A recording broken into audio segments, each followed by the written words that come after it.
So you've played such trailblazing icons before. Would you say that when you portray James Brown, when you portray Jackie Robinson, that you fully committed to being those men both on and off screen? Yeah. To a certain degree. Yeah. So did you turn it off screen or no? You have to turn it off at some point because you got to go to sleep. So then how does portraying Black Panther differ from that? Is there a such thing as fully becoming Black Panther? Yeah.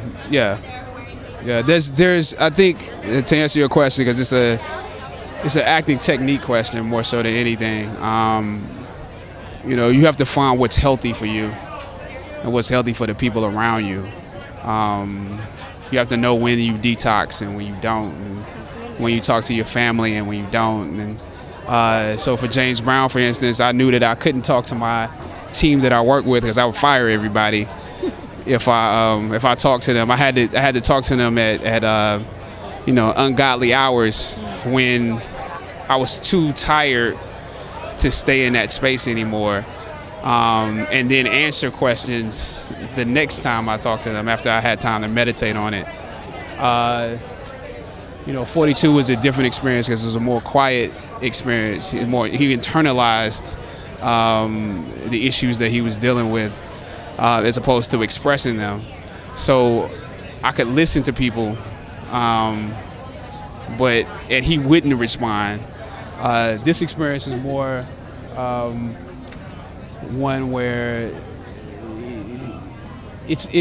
I was more able to deal with people. They just had to deal with listening to T'Challa.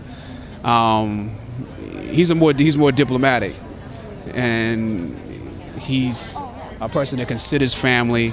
So it was a great time to talk to everybody. It's a great time. They just had to listen to me in that accent.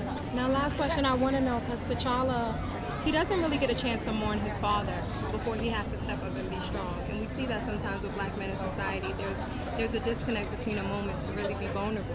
Right. Where you have to step up and be strong. How does that impact him, and how did that impact you? Well, I'm not going to give the movie away, but what I love about T'Challa is that I played this character not based upon the superhero aspects of him, things blowing up and fights and all of that.